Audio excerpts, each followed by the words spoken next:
Hello, everyone, and welcome back to Director Watch, an awards watch podcast that attempts to get inside the mind of cinema's greatest auteurs, explore what drives them, and maybe we go on a few unrelated tangents along the way. I'm Ryan McQuaid, the executive editor here at Awards Watch, and joining me, as always, is the Garfunkel to my Simon, my co-host, Jay Ledbetter.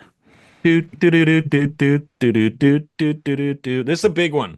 This is probably the big Nichols, right? I mean, this is the one. This is the highest pressure. This isn't Nichols, buddy. This is a Graduate. whole dollar. That's what it is. This is a massively important movie. I mean, Who's Afraid of Virginia Woolf? Obviously, very important culturally.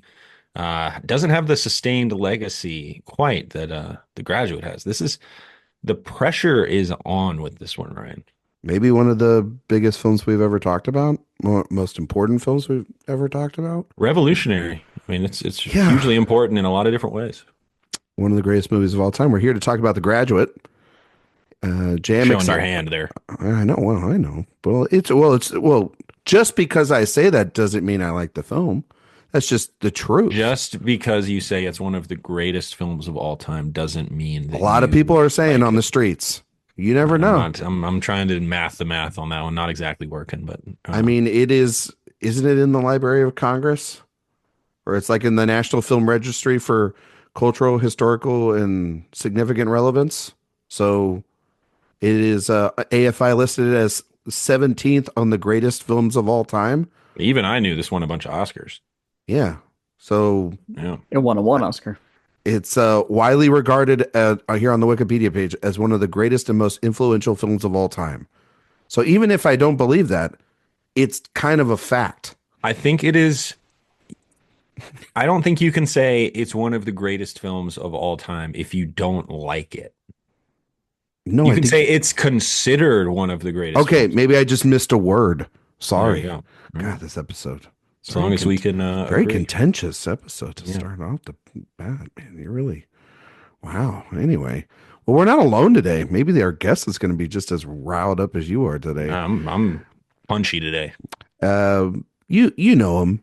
You love him. He's one of our Awards Watch team members. And this is his first appearance on Director Watch. Cody Derricks? Bizarre. Yeah. Yep. Yeah, I know.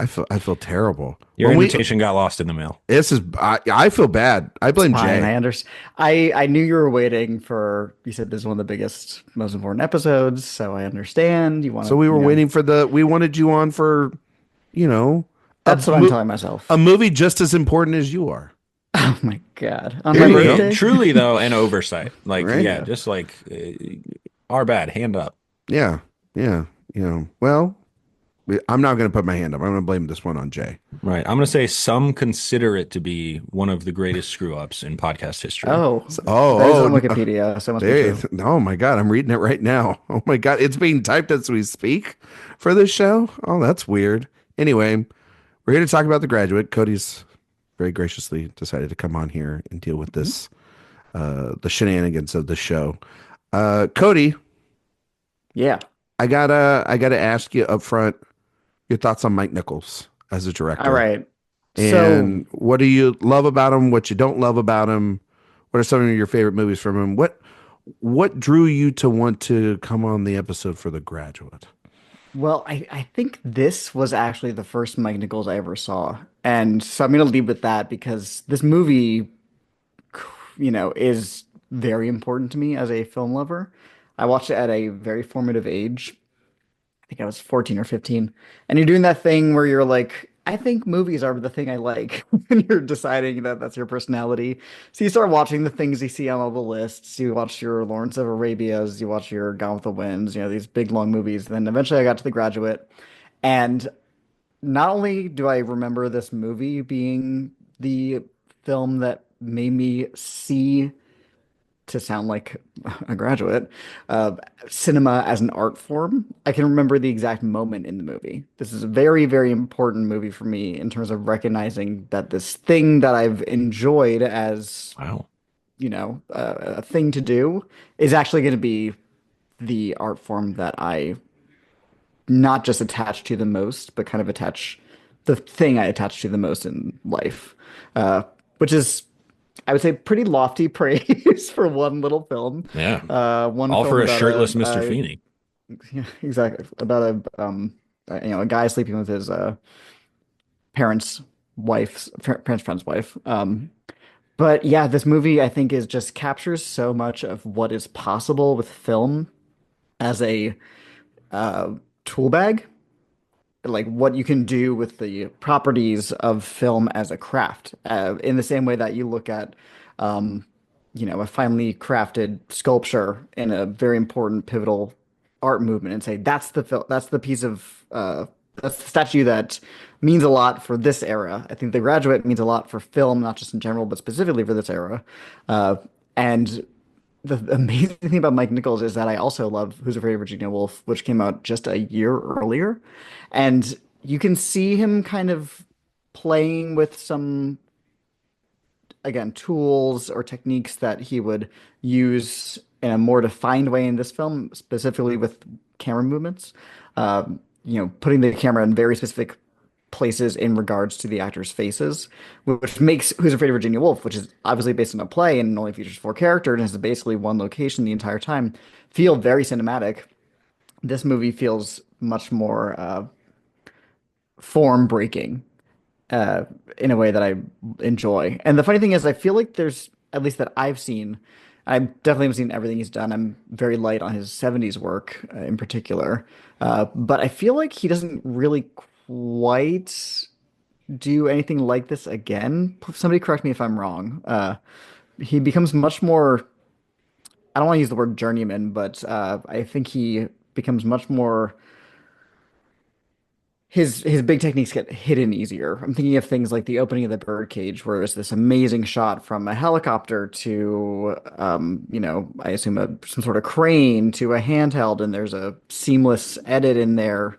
Uh, Things that you wouldn't necessarily notice. Whereas this movie, it's very noticeable in its technique, which I love. Yes, I'm yeah. a loud person myself. I don't need subtlety in all my art. I appreciate it, but I don't need it. Uh, all this to say, I think Mike Nichols is one of the most important directors of, I'd say, at least the second half of the 20th century. And this movie is very important to the art form in general and also to myself. I There love is it. he made a truly like concerted effort. I mean, he said this after the 70s, after he was his like wayward 70s, that he was like, I don't want to make stuff as flashy as that anymore. Which does make it so interesting. And like this is the last time that he's moving the medium forward, which I think he really is doing with this. But yeah, yeah, totally agree. Yeah. That's good to hear. I feel justified then in my Yes, exactly. feelings. Well, Jay's doing all the research. He's reading the book from Mark Harris right now. So he's read all this. Jay, Great book. there's not a movie in between Who's Afraid of Virginia Woolf and The No, Graduate. miraculously. This is What's a better 1-2 punch to start a career than Virginia Woolf and The Graduate? I mean, some say that's hard to top. some say it might be, and I totally agree with this when we did I think we did best sophomore films and best debuts on the main show before. This was brought up. These two films were brought up, Yeah. as in this is maybe the best 1-2 punch ever to start a career. We talked about Virginia Woolf last week with Lewis, and that was such a great discussion there about what what is a masterpiece there. But we're here to talk about another masterpiece. So Jay, I know you've seen The Graduate before. This isn't like one of those going into this where you had to No, no, where no. you had Yeah, to yeah. discover it. Um, so what do you think about it, buddy? Yeah, I mean, masterpiece. Like every time I watch it, it gets better. I said in my letterbox review, one of the whitest things about me is how much I like this movie. It is like incredible to me. And especially like it will be like a real mask off episode for me where I'm like, so these like really annoying privileged things that Benjamin has in this film? Yeah, that was pretty much me growing up too. And then also from that perspective, you could look at this film and say, oh, well, this has, oh my God, I'm forgetting the Kevin Spacey movie from '99, the one on Best Picture. What is it American called? American Beauty. Beauty. American Beauty. The American Beauty problem, where it's just like, oh, we're really supposed to feel for this guy. And I mean, for me personally, it really is like this existential crisis that goes far beyond what we see in that film. And it is just a sustaining American problem that we're witnessing in this film. And from a technical perspective, I am just like awestruck by this thing every time I watch it. The shot compositions are just so precise and they feel revolutionary even years later. You're just like, they don't shoot stuff like this even now, even after. Um, and I mean, incredible performances across the board. I think this movie is hilarious. If you are kind of on this movie's page comedically, it is so funny, and in very subtle ways as well as some obvious ones. It is a movie. Again, I've seen it several times now. I like it more every time I watch it, even though each time I go back into it, I'm like, is this going to feel outdated? Is this going to feel kind of trite in its criticisms? And it just doesn't to me because it all rings incredibly true to a certain period of people's lives and to a certain class of people in America. And it is scathing, it's funny, it's insightful, and it has one of the greatest endings of all time as well. So it's it's the bee's knees. Yeah, it's pretty good, right? It's I pretty guess good. it's all right. You know what I mean? Um, no, this is a masterpiece. And Jay's right, Cody's right. It's a very important film. It's one of those films that I think, it could you be used in a starter kit for anyone to get into film, but it also is one of those movies where it just kind of builds and it gets better with time. And I think this is a movie that I've watched a couple of times now over the last couple of years, and it's a great movie for reflection on a time in your life that's past. Most of us are already adults and we have our lives mostly figured out, and it kind of makes you reflect on the choices you made and the ones that Benjamin's about to make. But since also too, like coming home from college and feeling as if like, okay, you know, there's so many movies about, I think, the American dream and what that is and what it's supposed to be. But you're told, at least our generation, or at least my class was told, you go to college, you get a degree, you're handed a job, you get a house, you have a family, and then you know it's all set up. That's how society sets it up for you.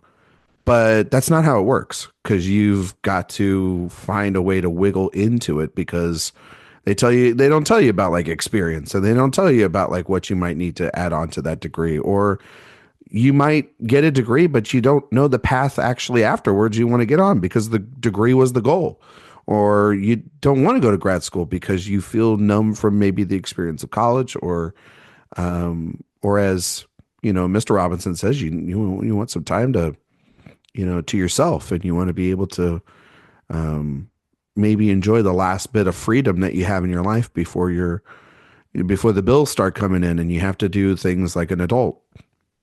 I Or And mean, also what just you're being saying, I think, disturbed by the system in general. yeah, I mean, that's what he literally says is I'm kind of disturbed by what's yeah, going on. right. exactly. I was struck this time by the very first line in the movie, which is the pilot on the plane saying, "We're about to begin our descent into Los Angeles," because this is a descent for him. He's Yeah, coming from the It's good. highs of college where he had, as they read in his yearbook, all these accomplishments and achievements and scholarships. And college is a time, as we've all experienced, where everything is very regimented and very easy to follow. And there's a very, very, very, very, very clear path. a And then you get out goal, of goal to college and hit. that is Yeah. gone.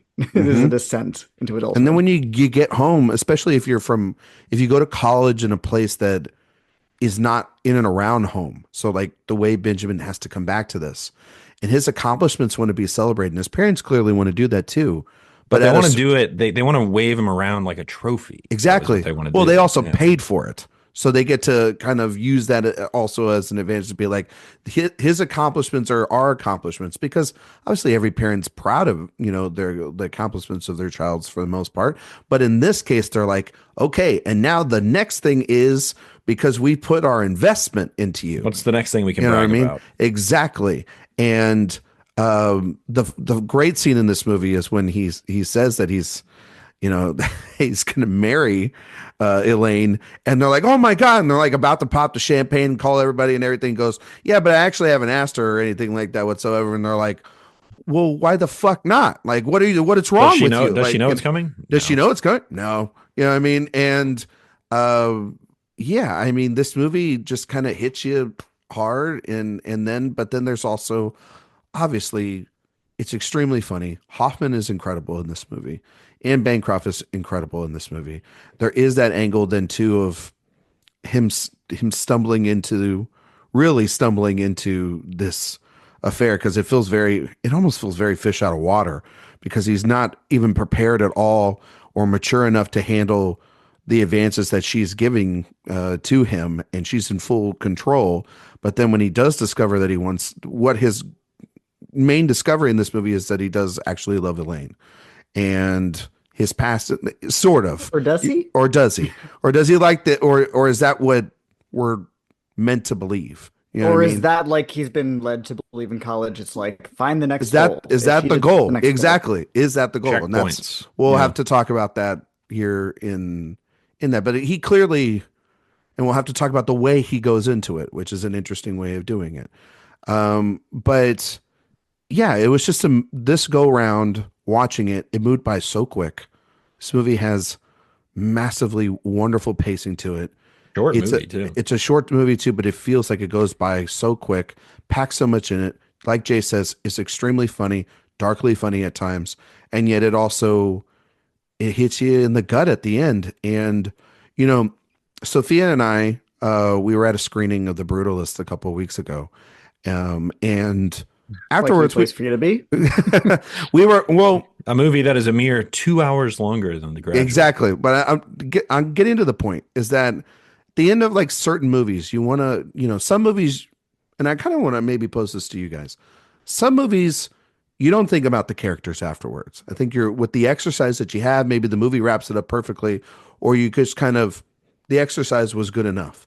And there are some movies where your mind can't help but wonder what is the next chapter or what's the next 5 minutes after the credits roll. Or in case of like a movie like The Brutalist, what is the next generation of people going to experience along this journey or anybody along this journey that movie faces.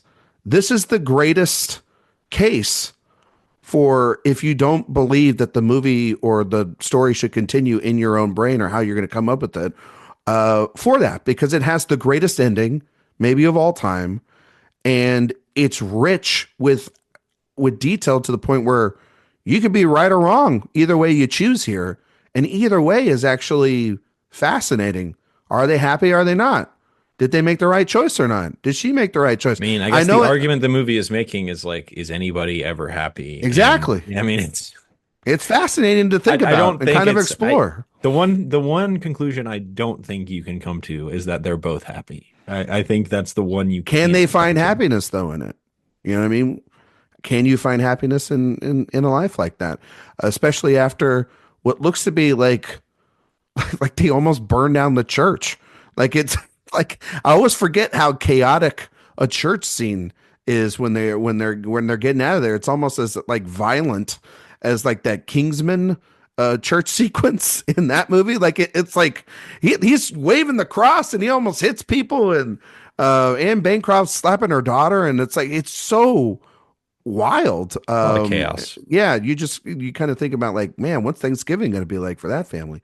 But yeah, it's a damn good movie. And Nichols, to y'all's point, there's so many shots in this movie that are kind of crazy, and it is insane that he kind of gave up that sort of directorial eye or visionary eye because between this and Virginia Woolf, his placement of camera is absolutely fascinating, and to be able to push the form the way he does in this movie is, yeah, it's incredible stuff.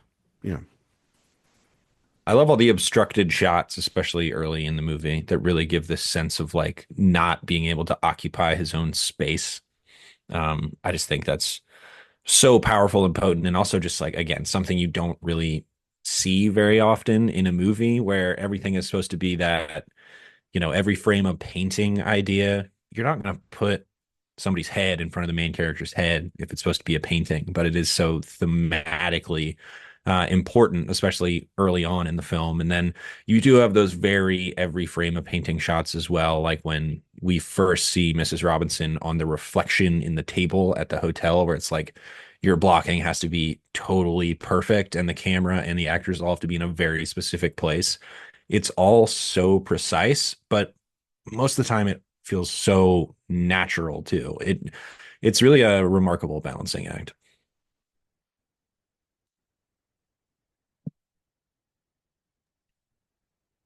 I'm really struck in general by the camera. Like I said earlier, he kind of is unafraid to put it in very surprising places in relation to the actors' faces. Uh, and it's not entirely clear what we're supposed to take as the camera's point of view throughout the film.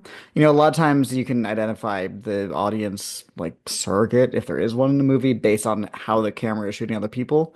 And I don't know if you can necessarily say that the obvious thing you want to say is Benjamin is the audience surrogate or the camera in this movie, but I don't think you can say that. I think the camera is much more observational throughout, which is interesting when you look at this as kind of observing a generational shift in general, because this movie is very culturally relevant to the time period. But when you think the 60s, especially the late 60s, you think hippies, anti-Vietnam, burning draft cards, these really aggressive, highlighted acts of youthful rebellion, and he is not one of them. This is kind of a portrait of a people of a generation shift who were affected by a turbulent decade, but didn't quite go to, again, fully burning draft cards. They wanted to still work within the system. And I think you can make an argument that part of Benjamin's attraction to Mrs. Robinson is she, in a way, symbolizes the security that he's looking for. She is this member of this older generation. She's, as he says at one point, the most attractive of all his parents' friends, which is hilarious. Very funny. And I think, I don't know, I've never had thought of it until watching it this time, but the way that he wants to impress her in ways feels like a more personal way to express himself to an older generation to show that he is one of them. I can conquer your wife just like your friends can. Yeah, and I think also too though, I mean, we see him she's very confident and very forward. This doesn't feel like she's not done this before or she knows exactly what she wants. She's very, like you're saying, Cody, she's very confident in the life that she has. So if she wants and sees something and knows that she can sort of put her like tentacles around this young man and draw him in, then and then does he allow that? And he does a damn good job at the beginning to be very awkward about it. Obviously, this alluded to like this is his first time, and he's nervous about that. He's I don't think necessarily. I mean, he's using the dynamics of his parents, of his father and Mr. Robinson being partners at their firm together. I think he's using it more as an excuse to not go there. But she is this tempting thing from potentially old and new ways of thinking. The ideas of the, of being in this very open and taboo relationship, and everyone around Benjamin is telling him, have your last hurrah because when the fall hits, you've got to be an adult. You've got to experience some damn life now if you didn't experience anything at college. Like this is like, Mr. Robinson essentially gives him permission in a way to go and do what he does, even It's though so he clearly funny. I was doesn't. just like, hey, go get laid, man. Yeah, Just go call get my laid. daughter up. But Call my daughter. like hook up. I'll hook you up with my daughter, even though you're clearly. It seems like you're gonna be with my Sow wife. those wild So oats. oats, you know what I mean? And everything. But the funniest scene of this movie is the initial scene at the hotel, and him just kind of. And it almost feels like Jerry Lewis in a sense, like just how he's stumbling I through. mean, it's very like Uh, May, Nichols and May Exactly. And kind of it's just they're stuff. just stumbling through this, the courage to just go and get the damn room, which you would if he was the one making the move, and usually in this case, in movies we see the male just get the room and then they move on and and whatnot. In this case, she's like, she shows up, she picks the place. He's already had 3 drinks in, you can tell. So he's completely like sloshed at this. And even still, once they get up to the room and everything, he still has like he's got this neuroticism in him throughout this whole time, and she calms him down at a certain point where he starts trying to open up and trying to start the relationship, but she obviously just wants it to be just this. And um, but then the movie opens up when Elaine comes in, and it becomes this. It's so fascinating the way that this movie unfolds because for most people they just know it's a movie about an affair. But then when you add Elaine in there and you add another dynamic of potentially someone his age, someone that loves him for the flaws and the weirdness that even her mother has created. It adds then these layers to these relationship dynamic, and then the whole second act of the movie is never the movie anybody talks about, and it's actually the most fascinating thing about like him stalking her or wanting to be around her, but then going back to college and to a college and retreating to a life Literally that the he once Heartbreak knew. Kid. Yeah, It's so weird how similar it is to the Heartbreak Kid. it's such a fascinating, and I was going to use that word, but you said the title of it. It is kind of a heartbreaking second act of just like where is this lost soul go to move forward into the future? He really has to go back to school, and he becomes a little creepy. He's a little creeper. There's no question about it. He's a creeper. You know, he's like got an apartment and everything, and but the way I think Catherine Ross is really good in the movie, and I think some people, I don't think a lot of people talk enough about her in this. Nobody's bad in this movie. No, but people Everybody's don't talk good. enough about She's her. not asked to do a ton.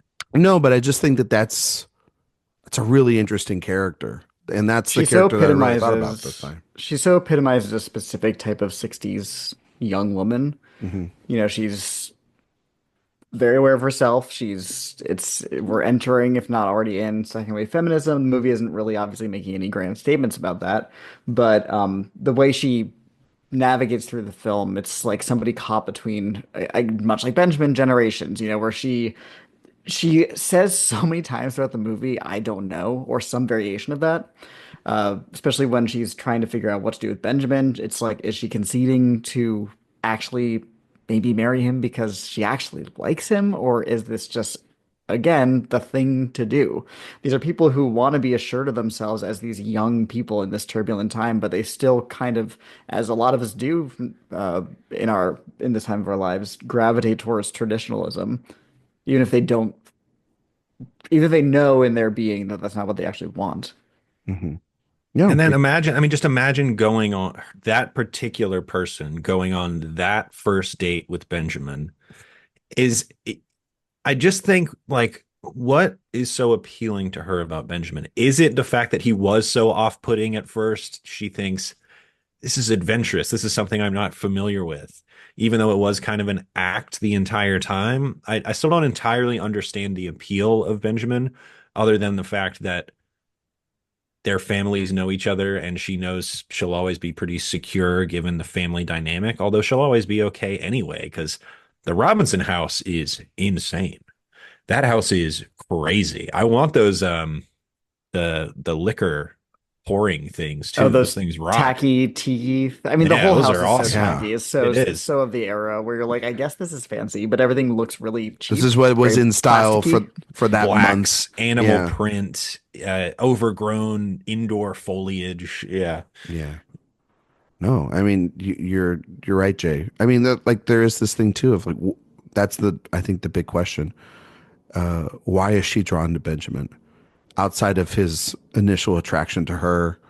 Obviously, I mean, on her paper it makes sense. husband to be sucks. I will Yeah. say that. That Well, dude is it awful. feels very arranged as well. And then like the way that they're when Benjamin is going to try to find and stop the wedding, you hear about like he's essentially like this guy that is a typical guy of the probably the time too that women just married, where it's like this guy, you know, he went from chick to chick in college and everyone's like what is it, like the conqueror or something like that, like he's The makeout king. the makeout king. It's like something really like Very dumb cool. juvenile, thing to say in a locker room, and her alternative is this lost soul who I do think Benjamin does genuinely care for her. I just don't think he knows why.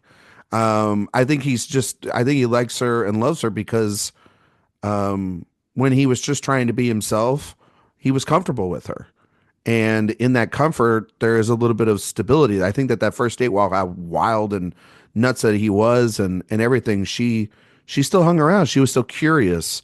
It's her is on the other hand, it's like, why would you want to be with this guy? Is it just because he's different than the usual jackass that's at your Is it college? because You he's know? kind of a loser? I mean, Yeah. it's Is it just because you want to be with a loser like that? Are you just as miserable as he is, and therefore misery loves company?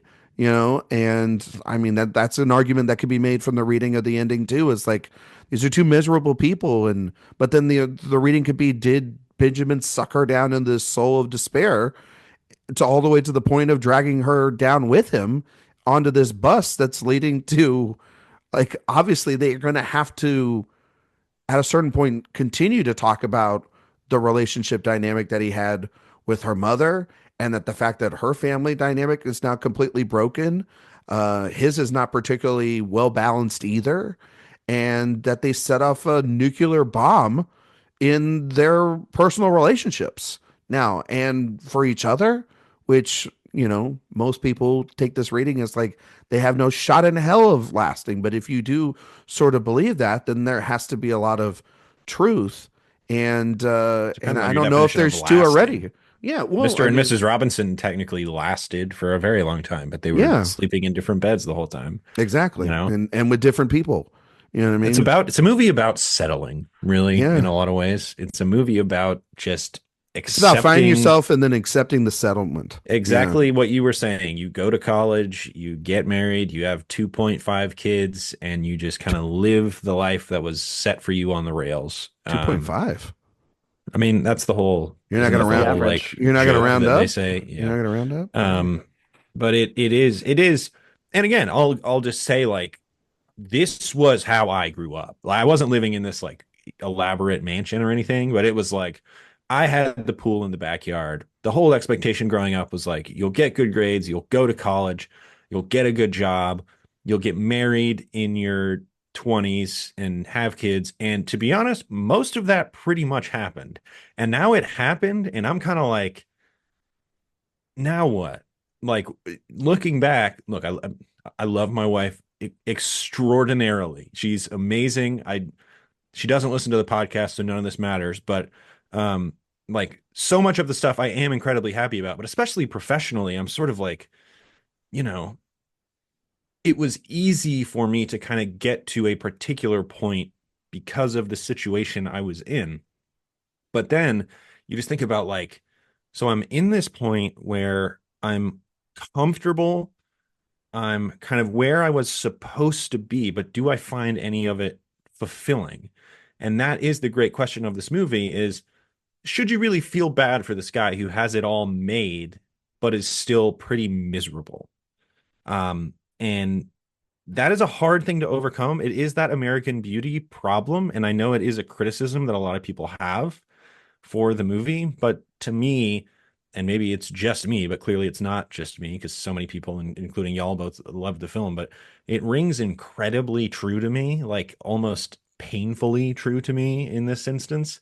And it's, I don't know. I'm just, y'all have to be my therapist at this point, but Well, that's, Well, no, yeah, I mean, you kind of have, well, I knew we were going to have to talk about this because of the fact that we've all weirdly, one way or another, there's no way you have not been a smidge in Benjamin's shoes within your life. And I don't know, Cody, if that's what you were about to say or something, but you know, the thing with, because I also was struck by comparisons to American Beauty this time upon watching it, which I rewatched that movie recently after years of being one of the deriders of that film.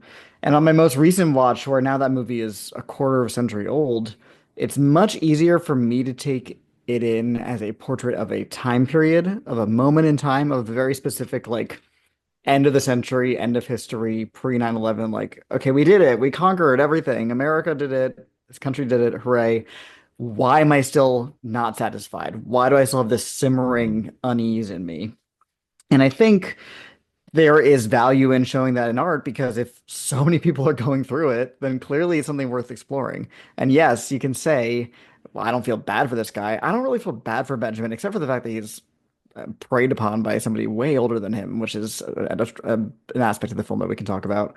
But I don't think you have to feel bad for him to appreciate what this film is showing and displaying, which is a very common sort of middle class, upper middle class ennui that specifically a lot of people in the late 60s were feeling clearly.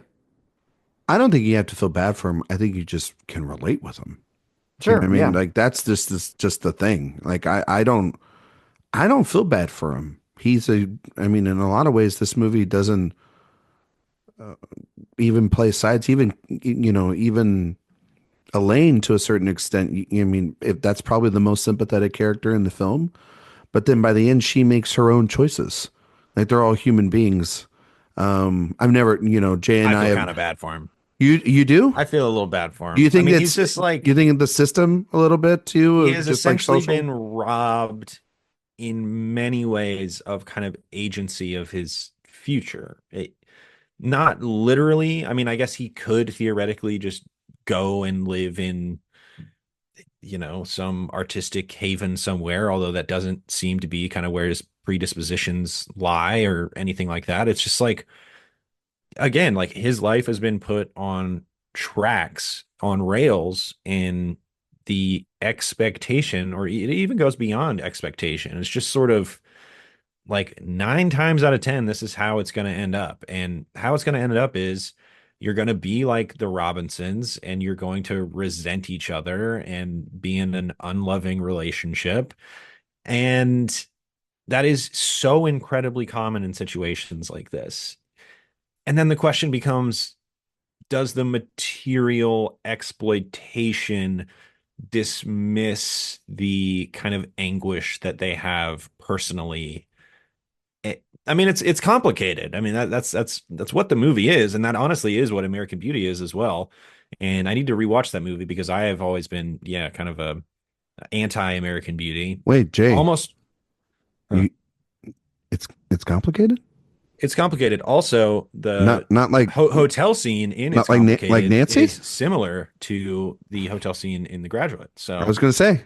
maybe a connection I was there. thinking a But little bit of that in this movie. I was But like, anyway, I feel for Benjamin to a certain extent. I'm not gonna shed a tear over his trials and tribulations, but I think he's been or the way he goes his about it. his Yeah. path is laid out, and I can understand why a person in his position wouldn't stray away from the path for reasons that are entirely reasonable and um, true to life as well. Yeah. I mean, I think that, going back to, I think he's, for me, relatable. Maybe after what you just said, Jay, maybe a smidge sympathetic, but more relatable than that because of just the fact He's that also this is, horrible. yeah, So yeah, he's also a, like a shit at times too.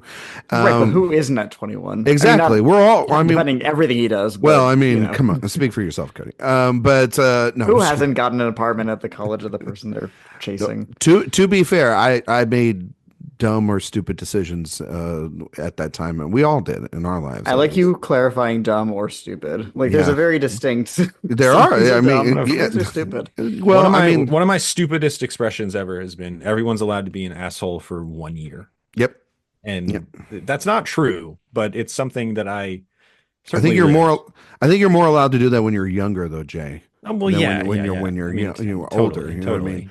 I mean, like I made a really dumb decision in college, and I moved in with a bunch of buddies of mine as well too into a rented a house. Like that was a dumb I mistake. mean, Like we all, college is you if you somebody get is to paying make for your those college, it's mistakes. summer camp. It's Yeah. debauchery. Well, And it's the thing of like every now and then, my wife and I will look at each other and be like, man, we could just go back to that time in college. Yeah, where we didn't have to pay a mortgage and bills. Like, you know what I mean? So that's the last. This is the last hurrah before he has to before the reality of like what his parents are like literally telling him, what's your next move? because we invested in you and all you want to do is be in this fucking pool. Like, Well, they'll and also kind of keep letting him do it if he keeps doing it. exactly too. They're no better than he is at this point because they have their stuff figured Mr. out. Feeney. Come on, Mr. There, Feeney. come on, Feeney. But no, I mean, like, you come at crossroads. There's crossroads at every point of people's lives. You get that first job. After college. If it doesn't work out, I know this that I was at.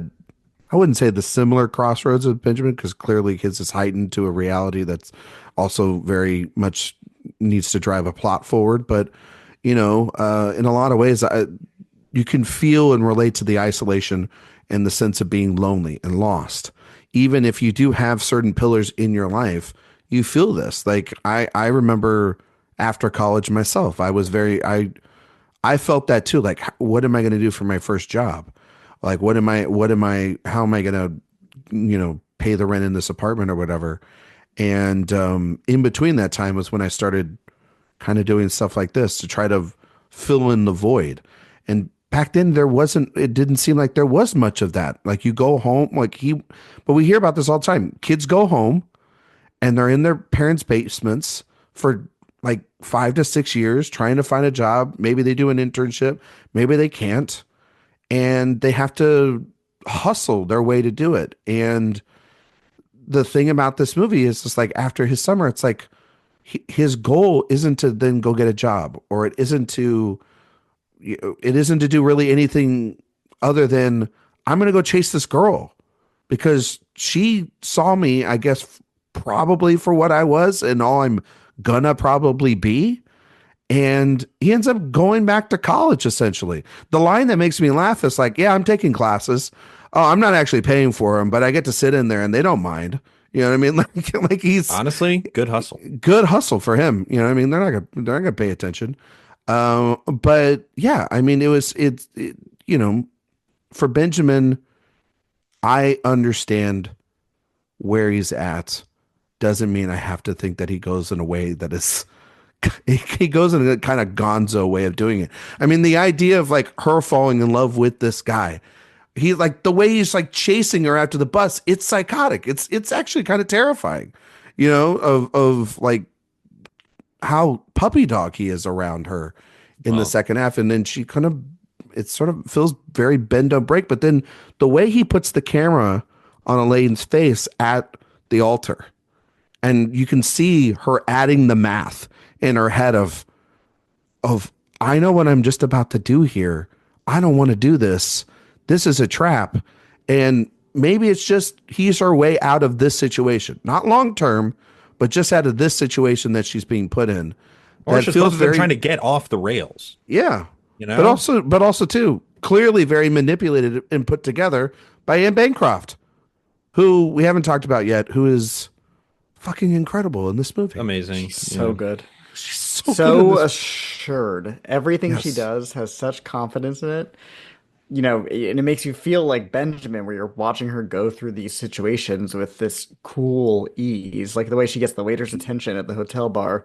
And Oh, she's, that's in a so way, funny. a figure to admire, in a way, the way she behaves. She's a figure of aspiration. No, I mean, Nichols, an early just like genius when it comes to casting leading actresses who are far too young for the roles that they are playing, but Yeah, I did the math, and absolutely knocked them out of the park. I'm exactly midway between Dustin Hoffman's age in this and Anne Bancroft's age in this, which was a real mind trip. what is she supposed to be in this?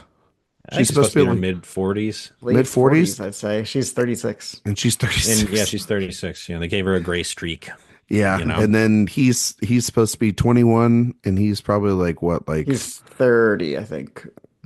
in real life? I think so. Wow, crazy. So they're only technically 6 years apart. Cody's, I think, going to do math. I mean, Here, what we Elizabeth have Taylor, I to. think, was aged up like 20 years Well, for. we're going to talk about it in a couple episodes for now, but like, there's a bunch This of came people. out the year he turned 30. So at Jesus. best, we Yeah. can say he was 29 when it was filmed. And Do then you know who like, desperately wanted this role? Benjamin, who's like, God, Mike, we've worked together before. I need this. who was it? Bobby Redford. Oh man, I don't know Robert if Redford wanted it so bad, but the Redford would So line, not. wrong. No, No it's way. so wrong for which this is a role. great line, he said Redford like was literally like begging for the role. He's like, Mike, please let me play this role. And Nichols, I think, said something along the lines of like, you can't play a loser, man. Like, look at you. You've never struck out with a girl in your entire life. Which is true. And apparently how it's written in the book and in some of the earlier screenplays was he was more of like a, kind of really traditionally handsome, kind of has it all together looking kind of guy. He was more of a what's Elaine's uh, Carl Smith, is that his name? Hmm. Good The guy name for an who has anonymous a good white guy. walk. Yeah. Yeah. Yeah. The other crazy maybe would have happened casting for Benjamin's parents. Nichols toyed with the idea of Doris Day and Ronald Reagan as his parents, Man, that I which, Reagan. mean, like, looking back, that would be insane. like Also, if that conservative happens, does he become Californians makes president? sense. Does he become There's a president? question. I mean, there's a question. I'm Well, willing to sacrifice a Reagan presidency that I don't want to happen to having them in this movie I otherwise adore. Like I'm if that needs to happen in that timeline, so be it. well, this role was offered to fucking everybody. That's the thing that was so crazy. I mean, Harrison Ford auditioned and he was turned down. And then Burt Ward. Do you guys know who Burt Ward is? Jay, do you know who Burt Ward is? Yeah, but my understanding is that it wasn't offered to everybody. Nichols was No, kind of obsessed with Hoffman. he was, and Hoffman had to. He really wanted it. He auditioned. He was going to be No, cast. Hoffman didn't want it. No, he begged Brooks so that to be let go so he can audition because he was supposed to be in the producers. And Hoffman was like, please let me go and audition for The Graduate. And then he got it, and then he was supposed to be in the producers. And That so is not my understanding. But I mean, you what might be I right saw, about that's what him I looked up. getting let out of a contract, but he Yeah. read the script and was like, I don't really like this. This doesn't make sense for me at all.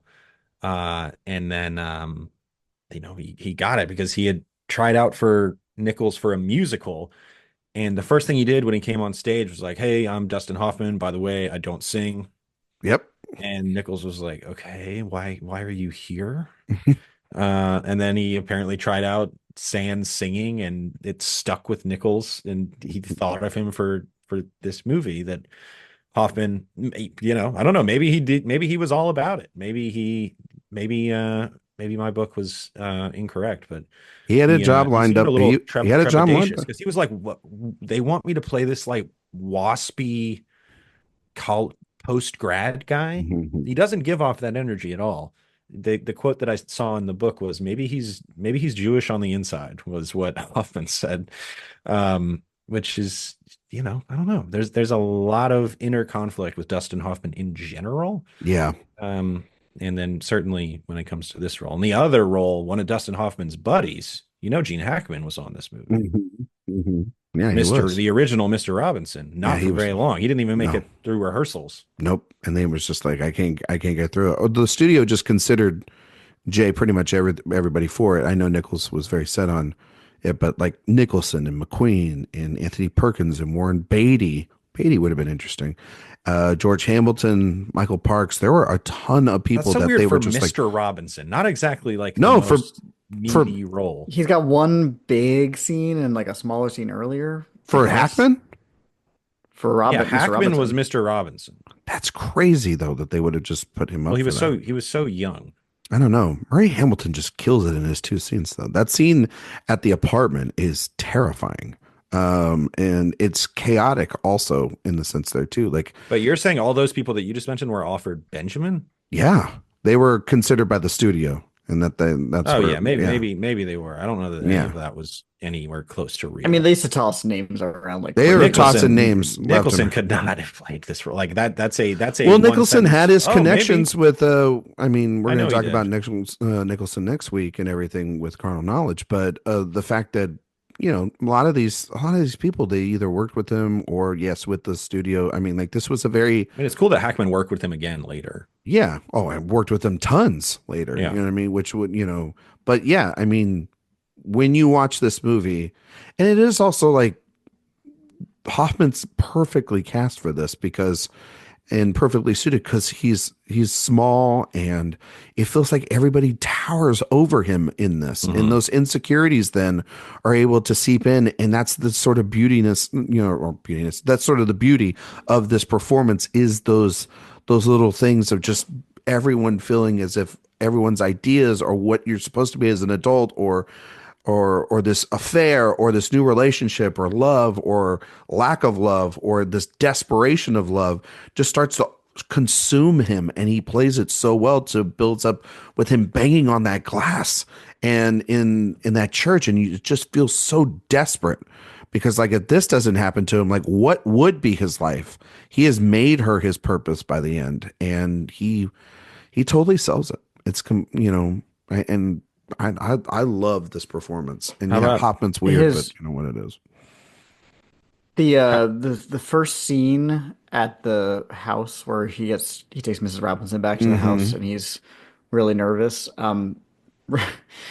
I was reminded of Tina Belcher from Bob's Burgers. Anybody else? The way he kind of just is, yeah, Uh, that noise the way he talks, so he kind of just like stands really awkwardly, the little like high pitched squeak moans. I don't know how to describe these noises I'm he's gonna just leave your making. purse here. Yeah, yeah, Like, very, very kind of awkward in a way that you really did not see leading men portrayed at this time at all. no, no, not at all. I mean, Which is he's why I'm amazing like, in that thank God Robert sequence. Redford didn't get it because he's too I can't pretty. imagine him doing those types of things. And All those those types of guys, characterizations are essential for the movie working. but also there's just something about like he looks like a dweeb. Like he doesn't look like the thing about Redford is he looks like the guy that she would marry at the end that she almost He's married at the maybe end of the the movie. prettiest man who's ever lived. Yeah. So It's like don't that's put a that's a pretty boy in problem. here. But Like, apparently I haven't read the book, but apparently that's how he's portrayed in the book. yeah, that's how Webb portrays him. It's like sort Yeah. of like a pretty boy. Well, I mean, he is from Southern The original California. test was Candice Bergen and Robert Redford. Candice Bergen for what? For Elaine? Elaine, yeah. Oh, okay. I was like, for Mrs. Robinson, what the Yes, fuck? no, I think she would have Um, been like 18 at yeah. this point.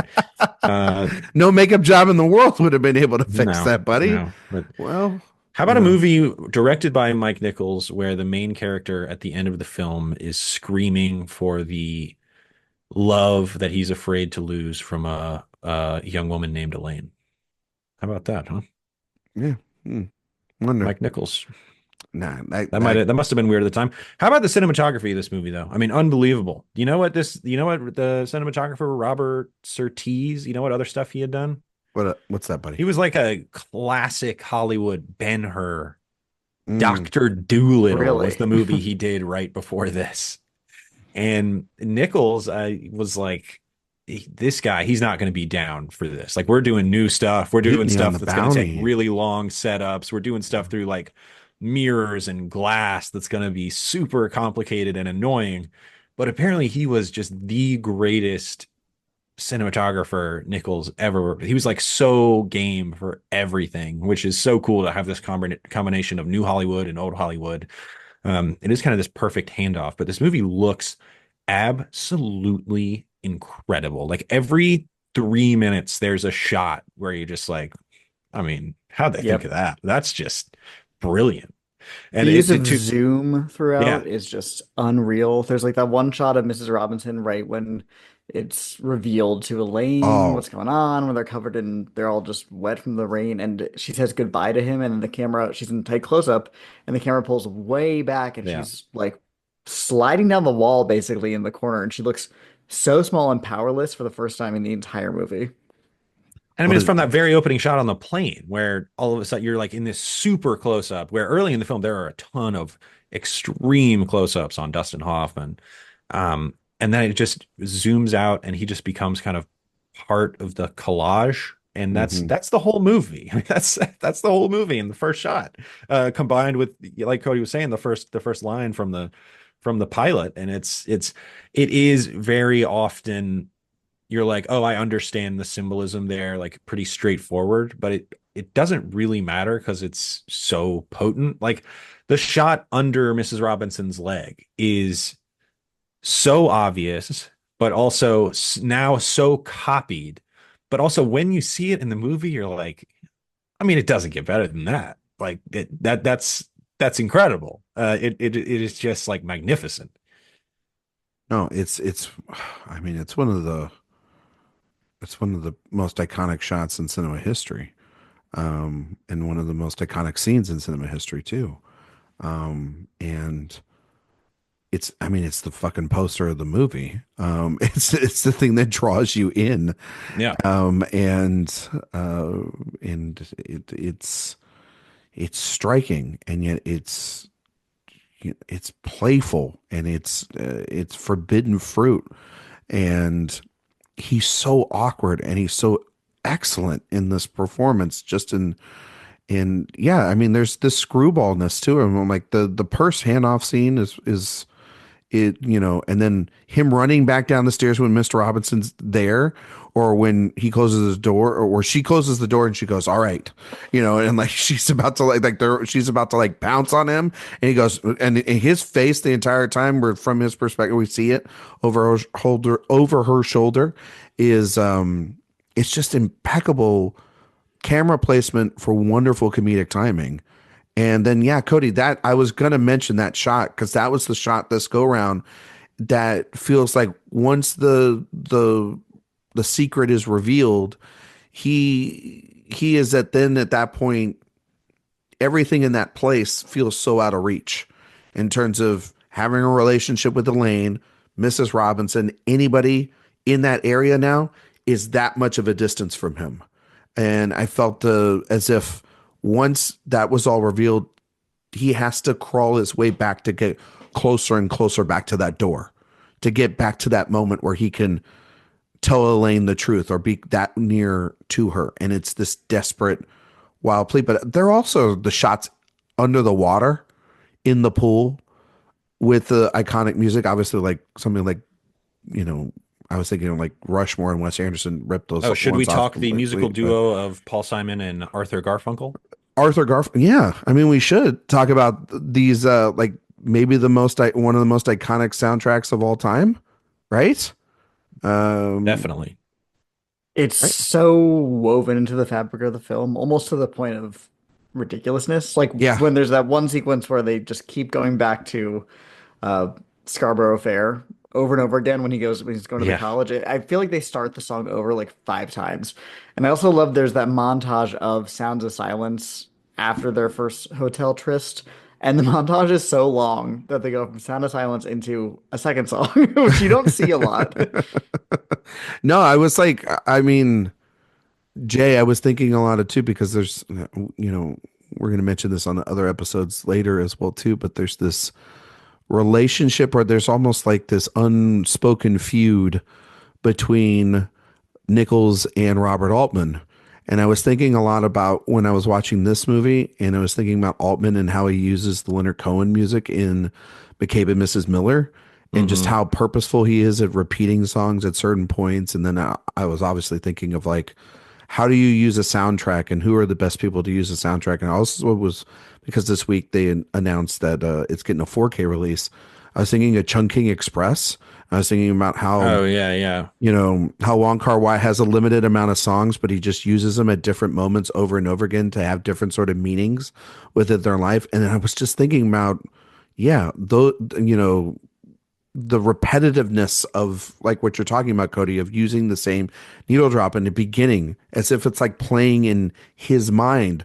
It's like playing in Benjamin. It's like, okay, this is like my pump up music almost for this scene or for this backdrop. I thought of like, as he was going from place to place, we get the, titular Mrs. Robinson track. It literally is starting over and over again once he goes from one place that he's trying to find him to the next, to the next. And it's so, I didn't notice it until this time, but it's really funny way of using a soundtrack and original music to kind of convey the chaos within your main character's mindset and what's around and what's going on with them, I think.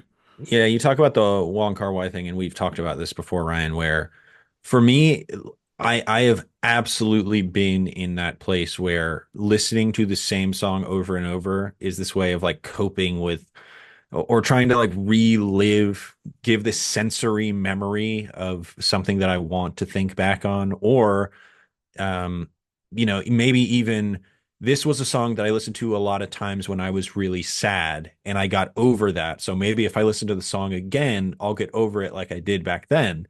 It's a really honest thing about the way that this movie deals with its soundtrack, and also yeah, those Wong Kar-wai films as well. But when reading up on the movie, what it was so interesting is Sound of Silence was a temp track. It was supposed to be, we'll find something to replace this. But then they kept editing it to that song so much that eventually they just had to use it because nothing else would work because it was so fine tuned to that track in particular. Um, and then obviously they got a couple originals from Simon and Garfunkel as well, which is hugely important. Obviously, there's a song called Mrs. Robinson that you might have heard of a Never heard time of or it. two. Never No, heard of it. but hugely important. But when he was approached with that song, they were like, "Look, it's not really done." It was called Mrs. Roosevelt at first. It's not really done. There's a lot of just like we say like cuckoo cuckoo and stuff. We're not really sure what to put there. And he's like, "It's perfect. Let's do it." And it's an incredible song, and an incredible, contribution to the movie. And that's a big part of the legacy of the movie is the soundtrack. Is it the best soundtrack ever, or like original soundtrack in a Ever. movie ever? I mean, Because it's just off the top of my head without even thinking, I'm like, probably not, but maybe. Because I mean, some of the songs existed already, right? yeah, It yeah, wasn't all original. yeah, It's Sound of but Silence, pretty, April Comes She Will, those already yeah. existed. but it's pretty Scarborough Fair is unique. traditional, obviously. I Yeah, mean, it's pretty important in terms of how music gets used in American film because I mean, I'm sure I'm missing something, but I can't think off the top of my head of a film that came before this that uses a soundtrack in this way. that's what I'm saying. It's so influential in terms of for so Oh yeah, many yeah, for directors we sure. even know. Right. It's Nichols was either, terrified of doing it. Yeah. yeah, Like on it's intimidating.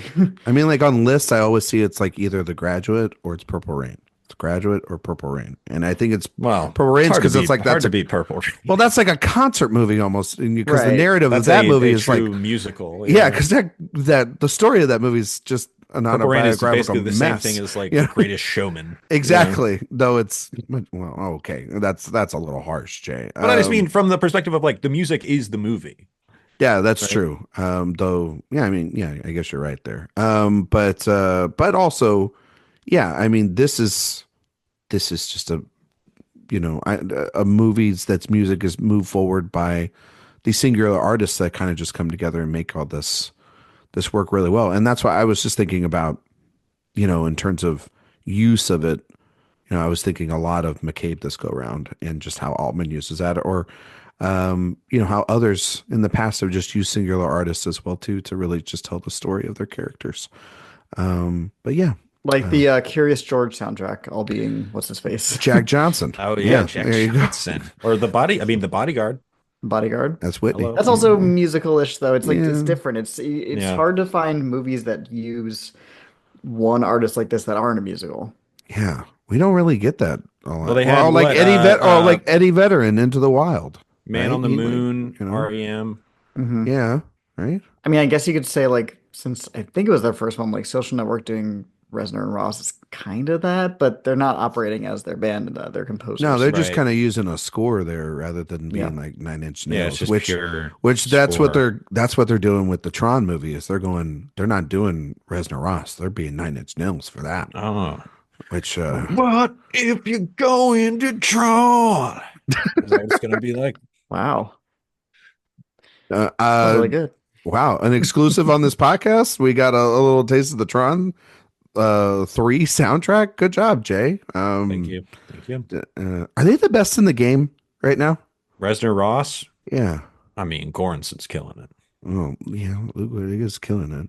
Cody gave like a face of like, I don't think so. I no, I'm trying to think. I mean, it's just funny Greenwood? that you never think Greenwood's up there. Oh Micah Levy, however you pronounce well, it. he doesn't work with anybody but Damien Chazelle, but Oh Justin yeah, he's Horowitz, is that his Hurwitz. great. name? Yeah, Every he's time Yeah. he awesome. pops out a score every 4 years, it's like the Nicholas best thing you've Britell. ever heard. Nicholas Yeah. Britell, yeah. Yeah. Yeah, Britell rules. Although Britell's kind of gone down the I'm just doing stuff for the paycheck hole a little Well, bit. well, most of them do. What are you I talking know. about? I What know was the most of what them was it? do. What was this I mean, paycheck thing? Goranson did the score for New Girl, for God's sake. Wait, So, Well, he what did started in Britell? Community. I mean, he was really weird roots. Yeah, yeah, but what did like Purdell do that it was like a paycheck? He worked with Barry Jenkins on Mufasa. They all I'll did tell that. you. Cruella. Oh, I mean, but that's working with like what's his face? Let's not act like he was What's his very face? invested in Cruella. I don't know. You like that movie? No, it's a movie I kind of enjoyed. I mean, also, I mean, look, I know it was with Barry again, but he Well, did the Mufasa I score. just said that. And I once know. again, I Jay know. I does not don't listen listen to you to half the anybody. time. Exactly. But he Um, also did Succession for four I mean, he did years. Battle You of the know? Sexes. He did, whatever. Free State of Oh, that's a good movie. Jones. Yeah. It's like a I can't bunch speak of to like that. stuff. Don't Yeah. Look Up, Vice. He's Adam See, when you say McKay's selling out, I thought guy. it was going to be like No, it's not quite as Ms. much selling. Marvel It's on not Disney Hans Plus or Zimmer something. Yeah, level like Sure. stuff, like but Hans you doesn't. know. Hans Well, Zimmer, who Hans, definitely writes everything his name is on. now he's totally Absolutely. 100% like, yeah, that's all me, baby. Um, Like he did Winning Time. I mean, he'll yeah, do stuff. He'll do stuff if you ask him. true. But then it's like, If it's not total junk, he'll do it. yeah, I mean, but everybody's got to like get a paycheck, I guess. But I think Except Hurwitz, apparently. well, like Yeah, what does he Reznor, do in the interim? Because I don't yeah, think but he like Reznor puts Ross, out like music. they just work with David Fincher and Luca, and that's it. Like they're I mean, that's That's not definitely true. not They did true. They Soul. That did wasn't oh, nice they they thing. did. did That's right. They did freaking didn't Soul. they That's do right. Ninja Turtles? Did they Yeah, do they do all Ninja sorts of Turtles? stuff. Yeah, Oh, they did. okay. Well, isn't like Soul's like I guess they do a couple of animated films every now and then, but like Yeah. They'll do stuff too. I didn't. I I'm don't not know. gonna, you know what? Shame on me for disparaging Nicholas Patel. That was Yeah, undeserved, and I that was apologize. low. How dare you? I would like to apologize to Nicholas Patel and his family. Um, that was He's I'm cheap listening, sorry. of shot. course. Yeah, Yeah. well, he's a He's a big fan of the show. He's coming big on fan of the for show. Working Girl. Mhm.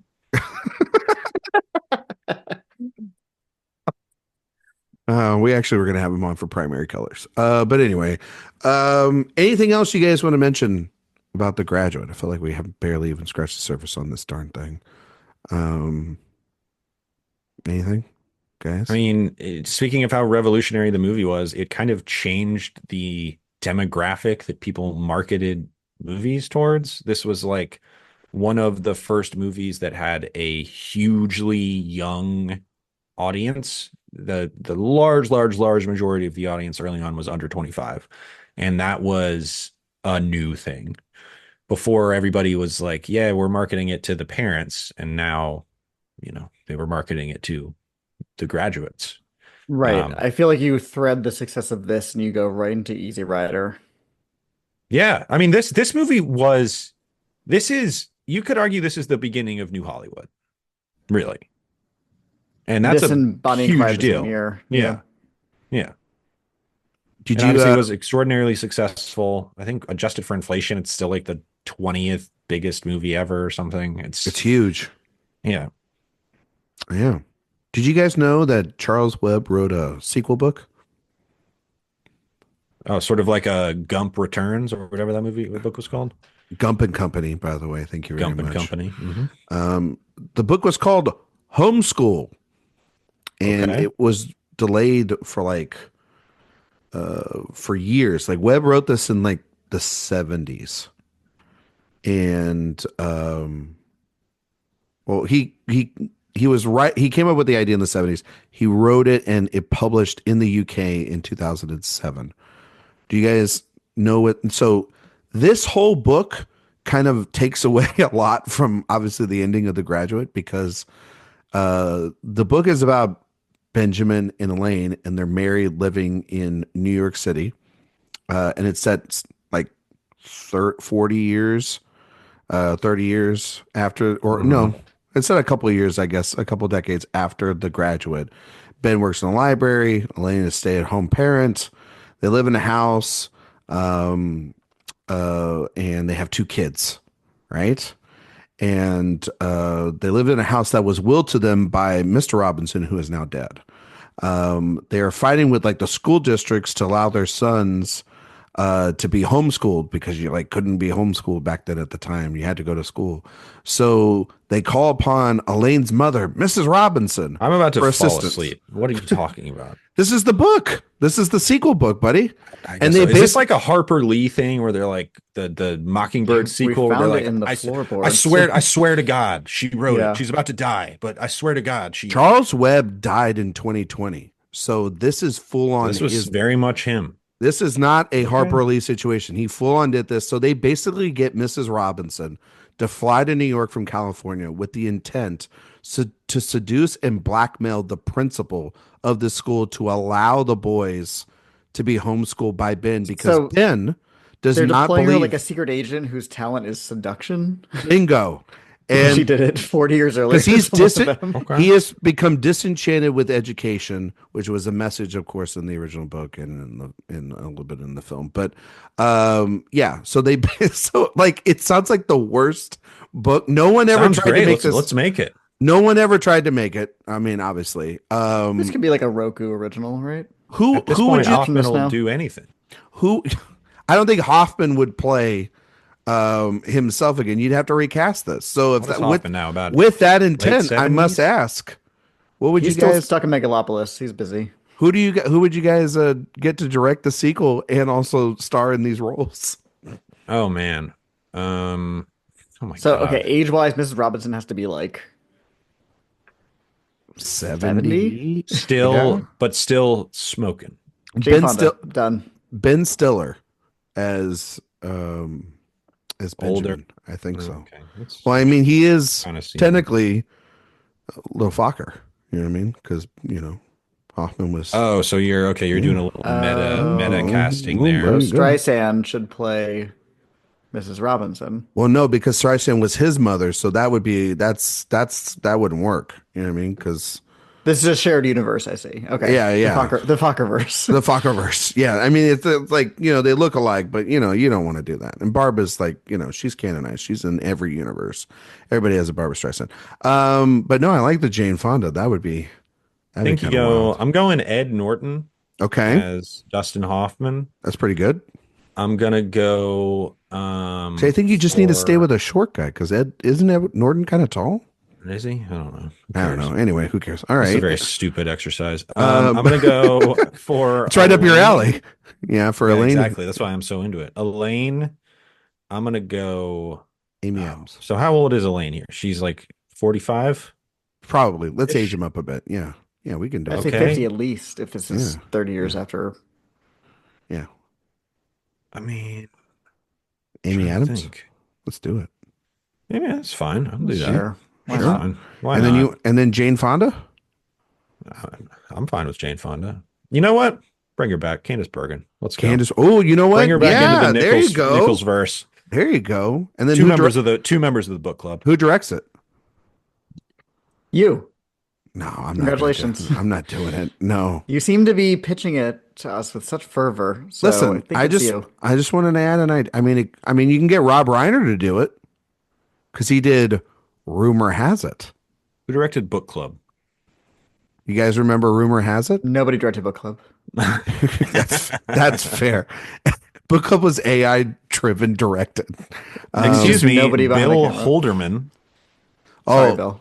sorry, Bill. Well, we are doing the Holderman series after. He has directed two thank films, God. Book Club and Book Club: The Next Chapter. Oh, so he did Oh. the sequel. I wondered if they replace because sometimes with those movies they move on. You from can't directors. replace that aesthetic. You can't replicate that.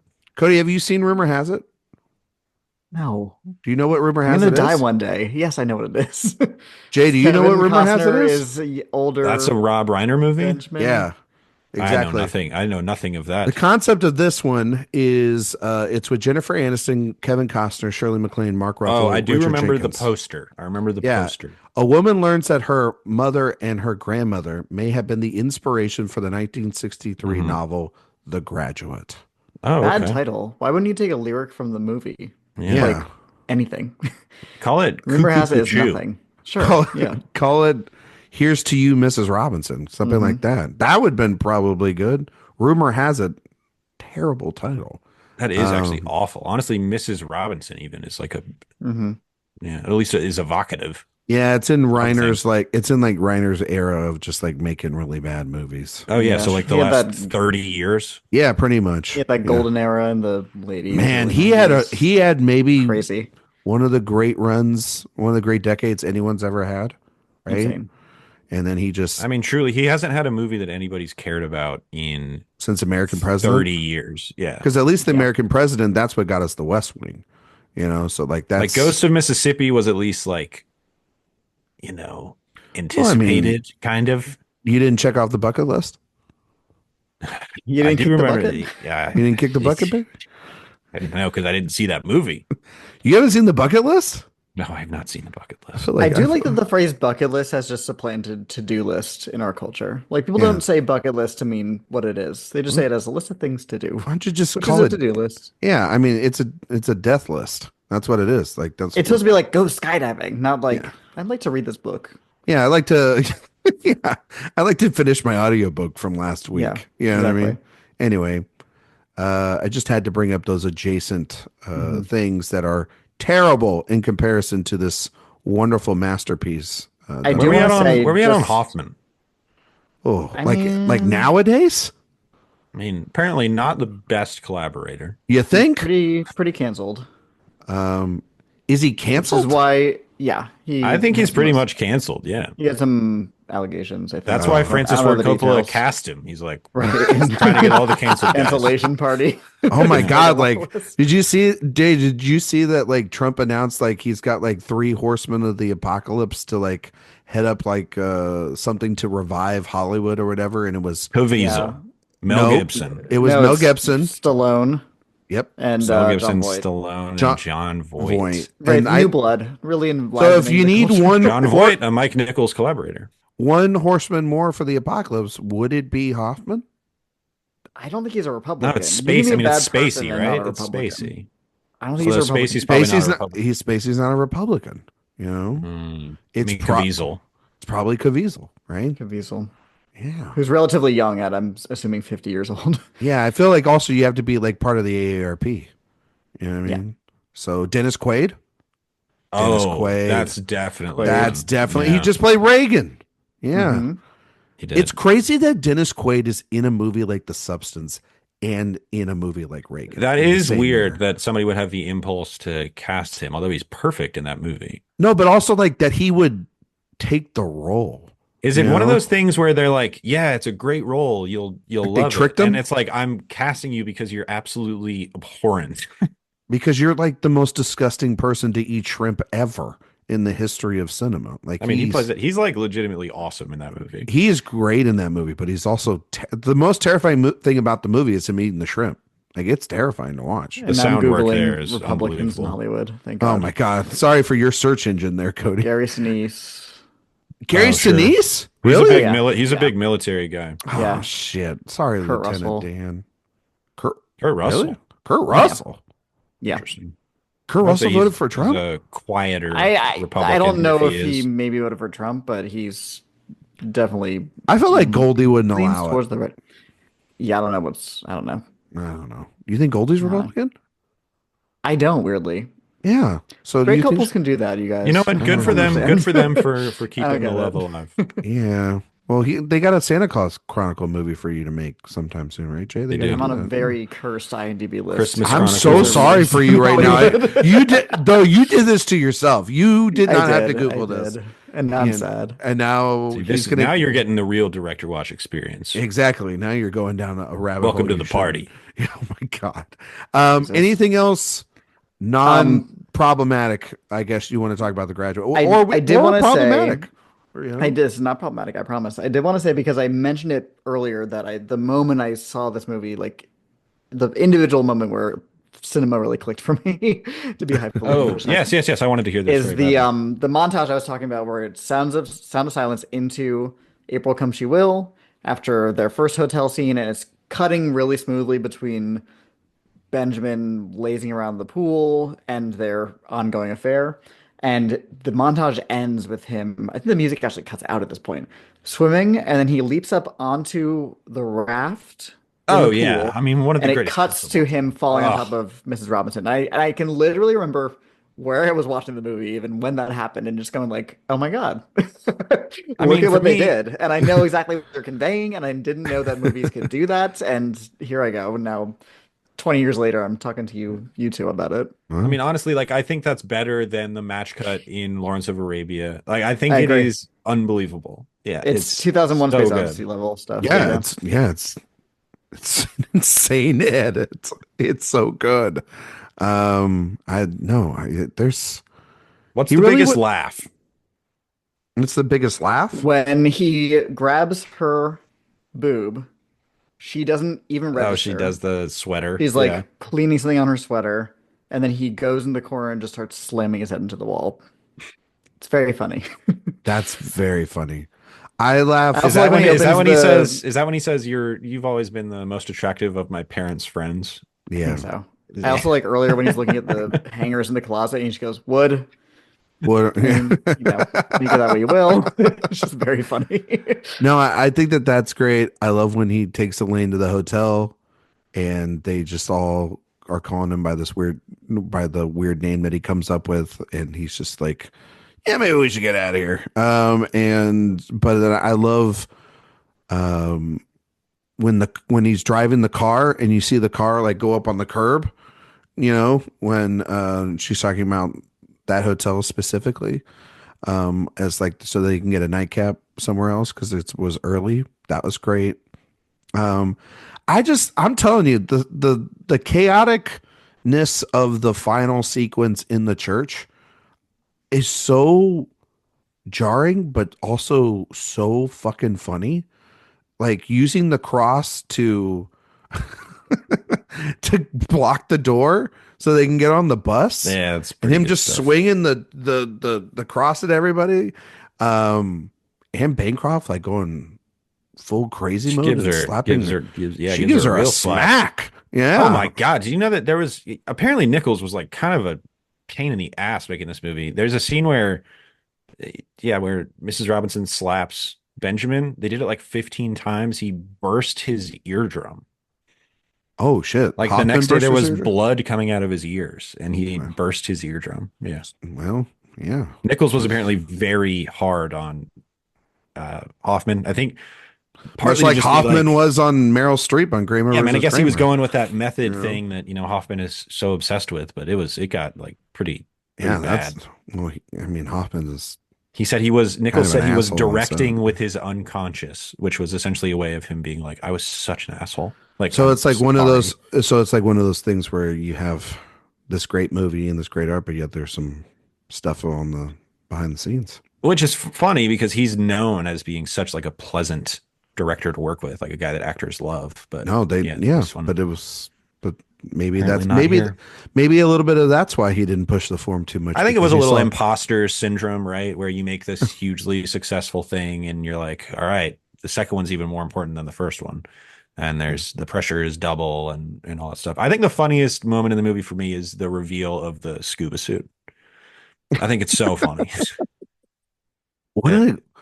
a what a gift to give someone. $200, which is probably like 1,000 now. Yeah. At least, Yeah. like, who Just wants a because they own a fucking scuba pool. suit? I mean, the Yeah, scuba like, thing is like a very important motif in the movie. yeah. Mhm. But Did you guys Well, get a then weird? there's that great POV of the goggles where you can only hear the breathing. yes, Oh, yes. it's yeah. I love It's that. Do so you guys? good. Did you guys get like a? If you guys did you get like a weird graduation, high school, college graduation gift from your folks like this?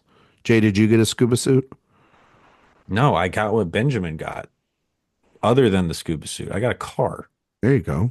That's why I'm saying like This is a mirror into our. this hurts me to Yeah. watch. Yeah. Cody, did you didn't get anything I don't crazy like a scuba remember. suit? It You was don't so long remember? Okay. ago. Oh, No. just just It was curious. a hand-me-down car. It wasn't a new convertible, but still. Oh, damn. I was about to say if you got a convertible, wow, But it was a wow. nice, I mean, it was a nice car. Yeah, Thank you to my parents. I got one too. That's kind of like the standard gift, right? To get after college, I Sort of guess. like the car so that your parents can replace their car. Yeah, but then also too, like take this car and leave me alone. Go drive and Yeah, pretty much. yeah, You're on pretty your own much. now. You're on your I was own still now. on my parents' cell phone plan until I was like 26. Wow. I'm still That, in the family plan. yeah, I mean, look, more power to I Hey, you, mean, I but times are pay, but tough. it's like Hey, I'm in that's the how you family. save money. Yeah, you got Hmm. a bundle. oh, I was, Yeah. I think, yeah, I think my dad's company paid for the cell phone plan, and I was still on it until I was like 26. Yeah. That, Yeah. that one hurt. And then, yeah, getting the car that was already paid off, having that car payment hit for the first time with the new car, that hurt. Yeah. That hurt real bad. I'm almost But done paying off I my car. haven't owned a car in 10 years. I live in a very walkable city. That's no, one of the few. one of the few, the proud. I'm almost done paying my car off, and I cannot wait to have that paid off. It's gonna be, it's just that sweet relief of having that extra money, even though you don't know what you're gonna fucking do with it. But then I say that in I know about what 20, you're gonna do with it. what? Criterion sale. God damn it. Yep. Yeah, you're Yep. Yep.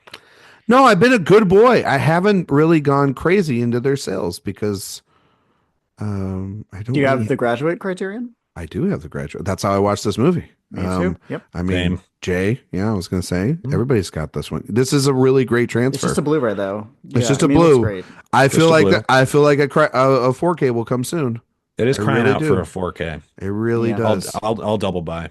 Damn it. Yeah. Damn I'll it. double Yeah, I buy. do that. I hate I double do that. buying. Though the ones like I mentioned Chungking Express, I'm not I've heard the transfers of the in Move for Love and the yeah, I heard that wasn't like a great transfer, so To the uh 4K. yeah, I heard that wasn't great. I So saw that as well. I have the old, like the original Wong Kar-wai hmm set, but hmm not The the like 4K.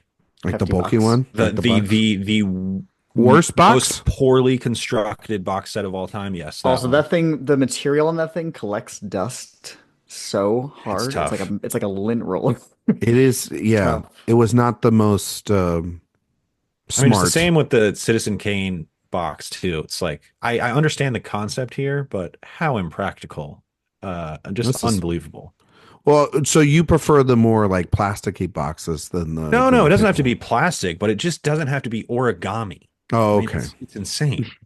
You don't need to like put a piece of art together with it. It's No. Oh, very okay. like early 2000s DVD culture where you're like, Yes. okay, I have to unravel this scroll to watch Memento, I guess. I have to do this treasure map to find it to the Yeah, end of to my watch National Blu-ray. Treasure.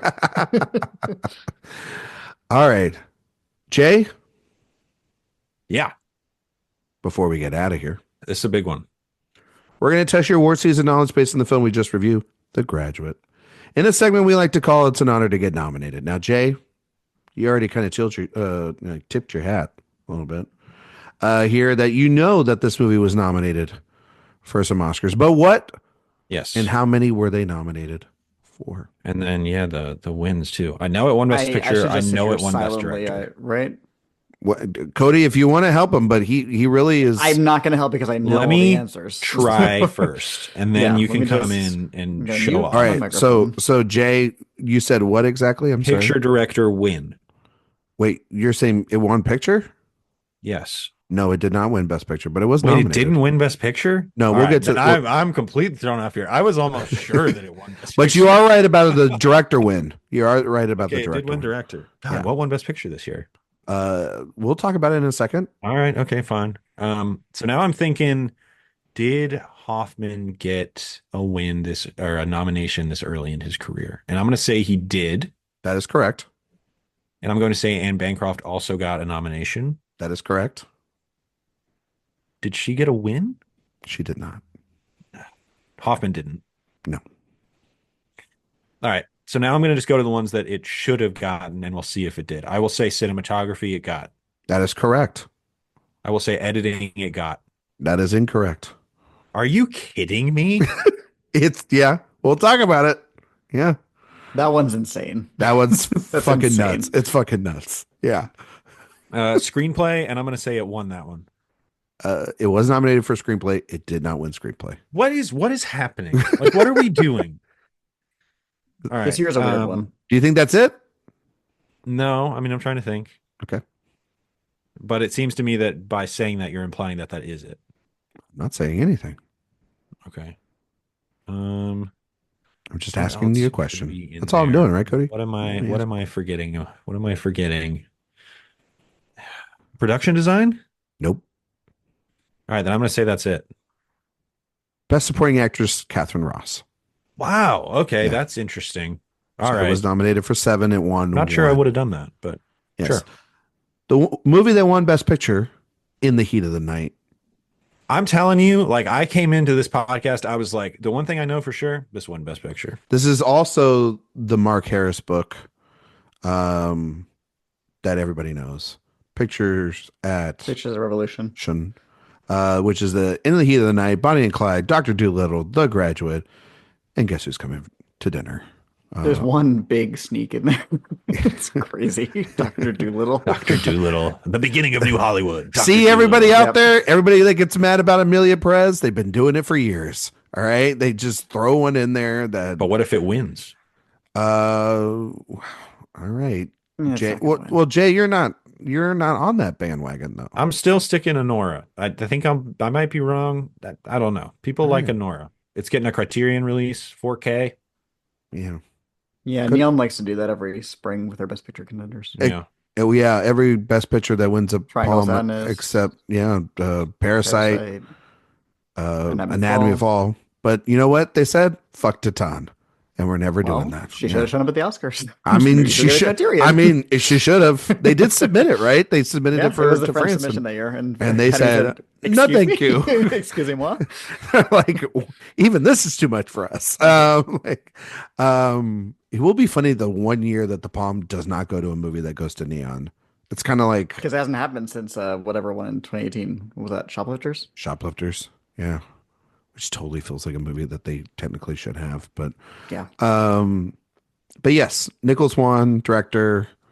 Screenplay also went to In the Heat of the Night So what was nominated that wasn't The Graduate? for No, it screenplay. got screenplay. You Yeah, said it got it did. screenplay. It did get that. Yeah. Okay, Oh, it you're didn't talking get about. editing. Editing was the one that I was I like, will go to okay, editing real quick. Hang on. this kind of delegitimizes the entire Oscars as an entity. Well, you say that every year, to be I know fair. I do. So the winner was In the Heat of the Night, Beach Red, The Dirty Oh, that Dozen, is. The I Dirty watched Dozen, that. I watched that last night. but Beach Red. Yeah. I'm telling you, I'm reading it what it is. The Dirty Dozen, Okay. Dr. Dolittle, Okay. and guess who's coming to dinner? Dr. Dolittle, especially, that movie is fucking. It's a That movie's- slog. It the is movie- so the long. brilliance of the editing of Dr. Dolittle is they did not make one snip on Yeah. the reel. Yeah, just let it because run. They just run. They ran that movie and were like, "Fuck." That's I don't know the details about like qualifications, obviously, because these categories are always weird, but it's kind of shocking this didn't get a Best Song nomination for Mrs. Robinson. It really Now, I does know you feel. said that Simon and Garfunkel were maybe already writing that song, so maybe there's some weird eligibility stuff, but the song has the character in the title of the song. You would think.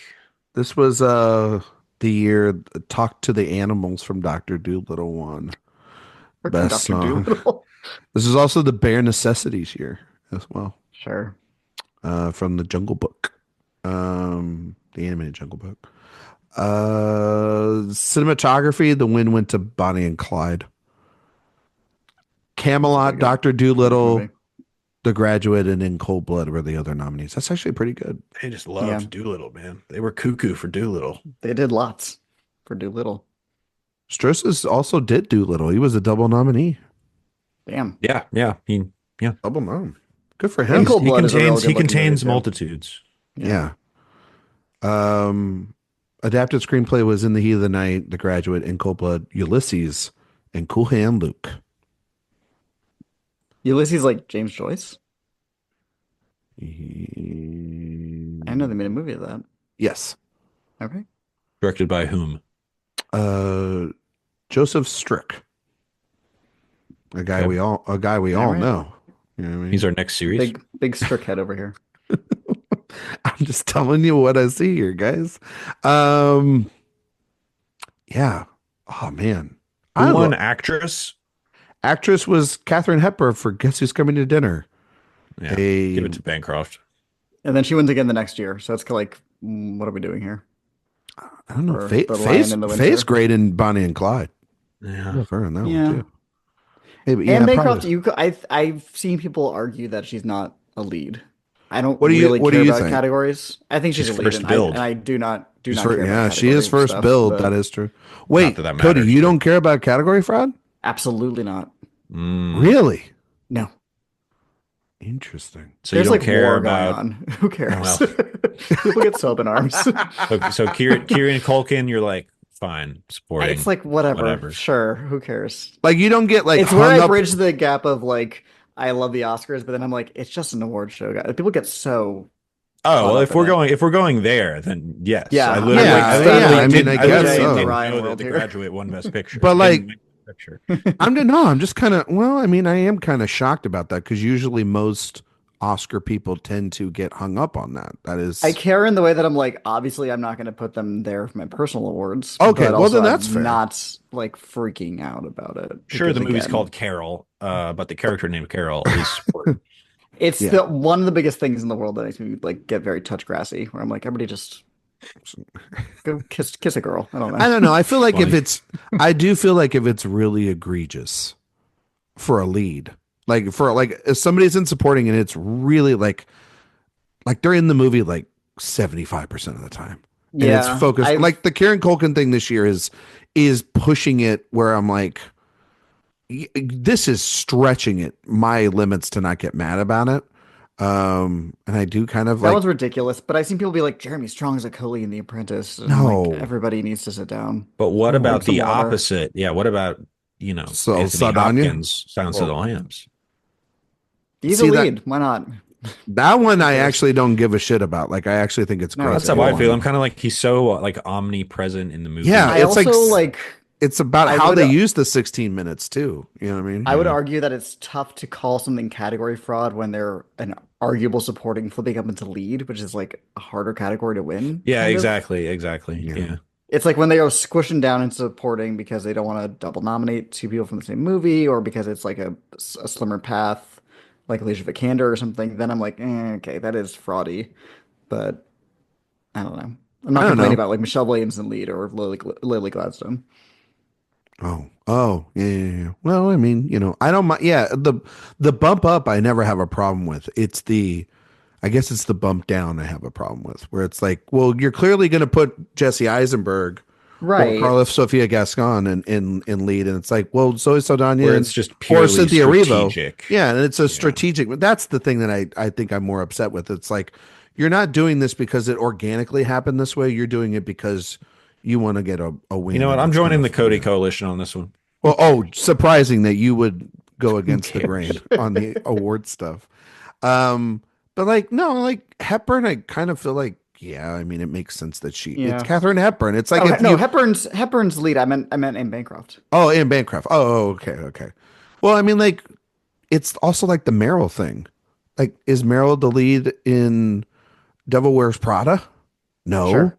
but she's the most memorable character in that Also, movie. she's Meryl She's the Streep. I mean, titular that's the role. biggest She's the thing. Yeah. titular devil in I Prada. So mean, who gives a also, Anne shit? Bancroft, what a babe.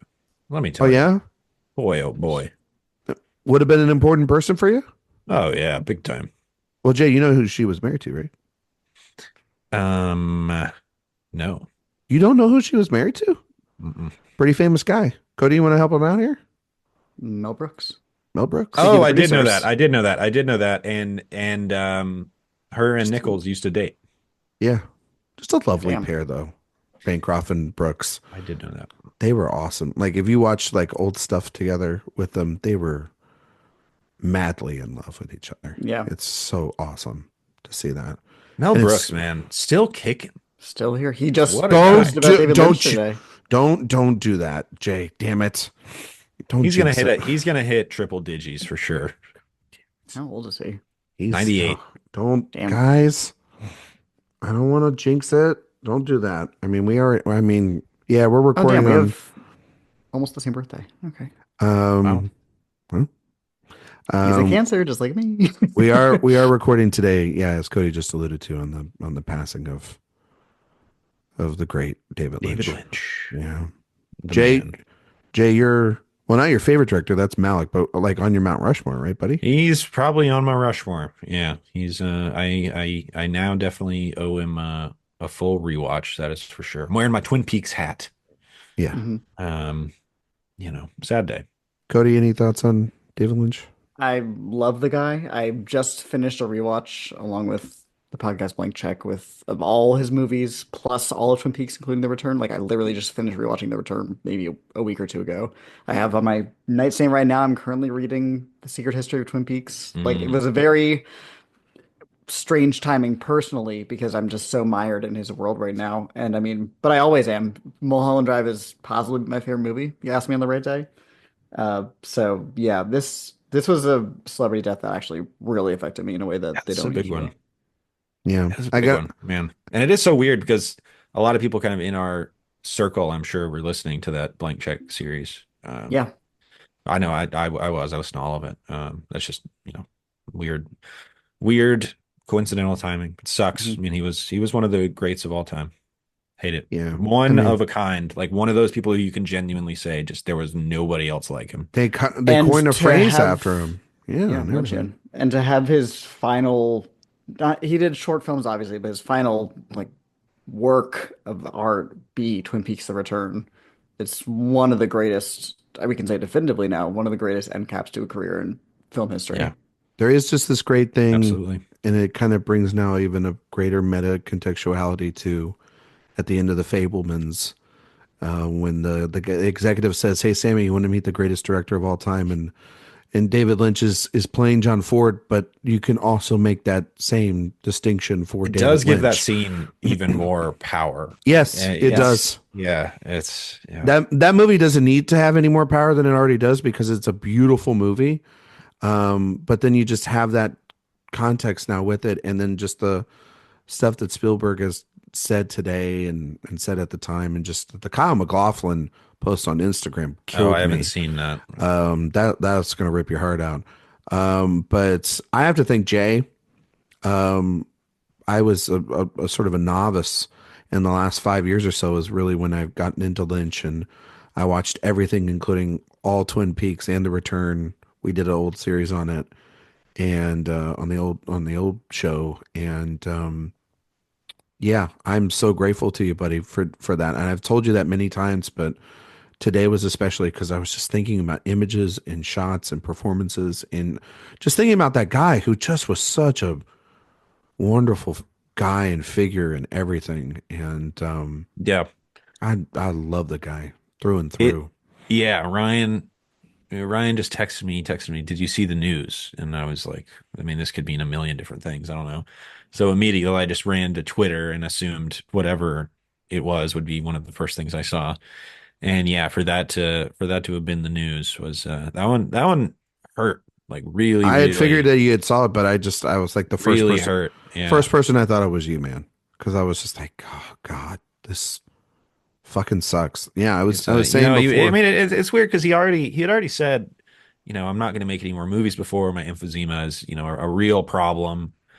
Um, and so you sort of kind of accept that, and there's a piece of you in the back of your mind that's still like, maybe he's got one more in him if he really there was the continuous feels it. rumor that was the continuous rumor at Cannes for years. It's like Every the 6 months, secret. it was like he's got this secret project, He's got it Right. And it coming. was like he's gonna have a and then music it was video or like, something. yeah, I filmed a music video in my backyard. Yeah, Um, it's almost like he was just fucking with us, which is also kind of awesome too. yeah, but just the idea of that a man with that creative power and point of view not being around anymore, it just feels like a real loss for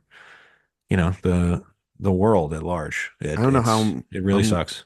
I don't know how I'm gonna get my weather updates either. That's Yeah, I mean, he just seemed like a guy that people really liked too. yeah. So Pour a cup of coffee out, yeah, eat a slice of Yep. pie, I and had a cup of coffee at like 4:30 p.m. today, absolutely, specifically in his honor. absolutely. I got this dead or Twin Peaks hat like a week ago, and now it means something completely different than it did a week ago. Yeah. It's crazy. Would you just last thing real quick? Would you give The Graduate Best Picture I this year? would. 1967. I would assume so. I highly doubt without seeing everything on what was nominated.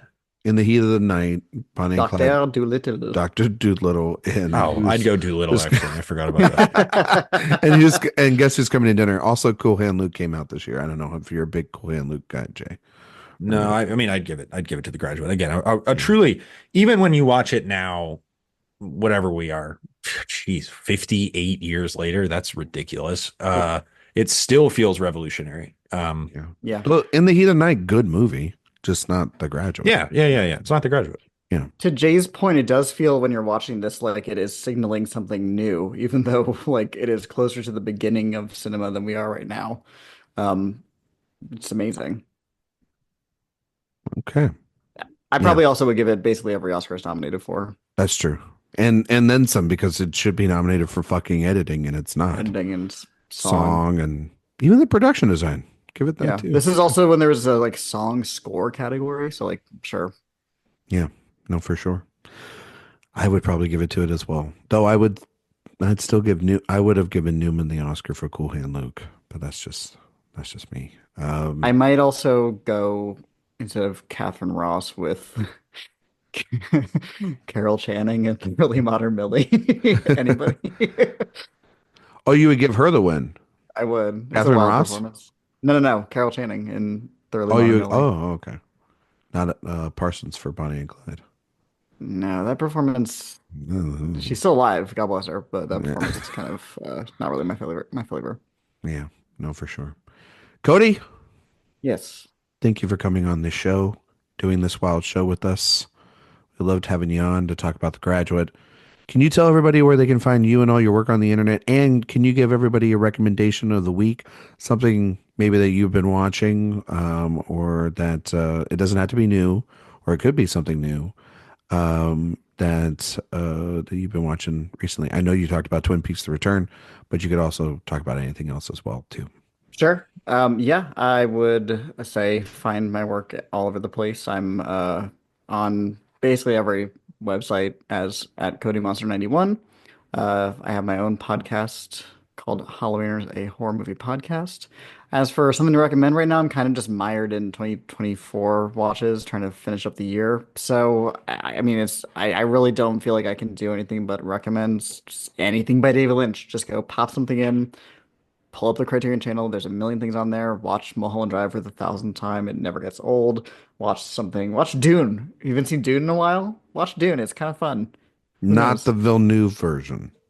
And That watch they, episode 8 of Twin Peaks: The Return by itself. Totally yep. works. Yeah. Just Just good if you've stuff. never watched any other David Lynch thing and you're like, I want to see something incredible, just go watch episode 8 of The Return. Yep. hmm Yep. Good A stuff. lot of it will be absolute nonsense. But guess what? Even people who've watched all of Twin Peaks, some of it is still nonsense, but it Exactly. is powerful nonsense. J Dog, same stuff. Yeah, Letterbox J Ledbetter, Twitter at Mr. J Ledbetter. Recommendation, yeah, Twin Peaks, man. You got Disney Plus, go watch A Straight Story. It's the weirdest movie David Lynch ever directed because it's the most normal movie David Lynch ever directed. But it's also still got all of his eccentricities and commentaries on, middle America and all that stuff. He was truly one of the greatest filmmakers of all time, a person who completely took advantage of everything that film could be. So R.I.P. David Lynch. You were the best. You will be very, very missed. Yes, sir. You can find me on Twitter, Instagram, Letterbox, and Blue Sky at Ryan McQuaid77. Find out my work at awardswatch.com. If you like podcasts, we have the Awards Watch podcast that's released every Monday or sometime throughout the rest of the week. iTunes 5 stars on Spotify and yeah. Oh, newsletter. Go sign up for the newsletter. It's up on the website. Best place to get all those news, reviews, interviews, Oscar predictions, and podcasts all in one place. I think I can just echo what my friends have said here. Go and dive deep into the world of David Lynch. Lost Highway is a movie I would highly recommend. Wild at Heart, which is If you like the haven't seen a title. Lynch movie, don't make Lost Highway your first one. No, not. I would say that. I would say Elephant Man probably is the first one to start, or Blue Velvet. Mulholland Um, Drive was my first one, and I think it actually is a pretty good yeah, entrance. I can see that. watch Yeah, Mulholland Drive. It's the one of the greatest, like Cody said, one of the great movies of all time. it is. Um, I I like the more I thought about it over the years, Jay, I agree with you. Straight story rules. It rules. And then yeah, Do the whole Twin Peaks thing. Just spend just do it. spend a month and a half watching all the Twin Peaks, It's including it's totally the worth it. fantastic, misunderstood when it was released, Twin Peaks Fire Walk with Me, which is like a Yeah. devastating movie. Firewalk Yeah. with Me is incredible, and Sheryl Lee's performance in that is one of the Unbelievable. greatest of all time. It's Yeah. Yeah. like Jenna Rollins up level good. But Yeah. Twin Peaks: The Incredible. Return is a monumental achievement of the last 15 years, and it is a last statement. And then also too, like I said earlier, go watch The Fablemans just so that you can see that man in one of the greatest cameos Good of all actor. time. He's a great Good actor. actor. You know, I He's was so good in Twin Peaks. he's so good. And then just go watch clips of him talk. Like he's not going to give you any answers to his movies, but he was just a fascinating spirit to talk about movies. There's this scene there's this video that I watched today and it made me cry. It was Lynch watching the ending of It's a Wonderful Life. Oh yeah, Yes, yeah, I saw that. that's incredible. And like just to see like Jimmy Stewart on screen and then see like David Lynch and it's almost like they weirdly mirror each other in terms of how they sound.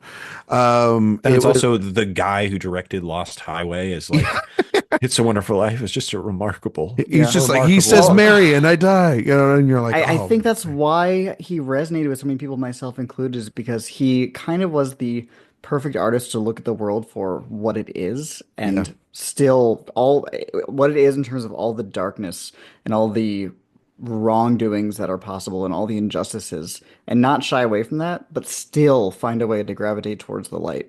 God, And he not loved just his his character so art, but much. also his Yeah. personality. yeah, And I think we could all learn something from that. yeah. One of one. Agreed.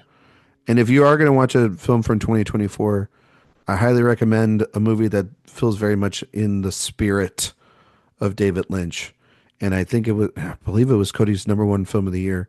And it's a movie Jay and I love. And I would watch I Saw the TV Glow Yeah, to incredible film. feel a, Extremely Twin Peaks: The Return coded. yes, Yeah. Very, exactly. very, very, very. But also feels like it's pushing itself forward in terms of ideas as well too. So highly recommend all of that. Just do it. Just go watch a master's work. Next week we will be back. We will be talking about another film in the series of Mike Nichols. We'll be talking about Carnal Knowledge. So thank you all so much for listening, and we'll see you all next time.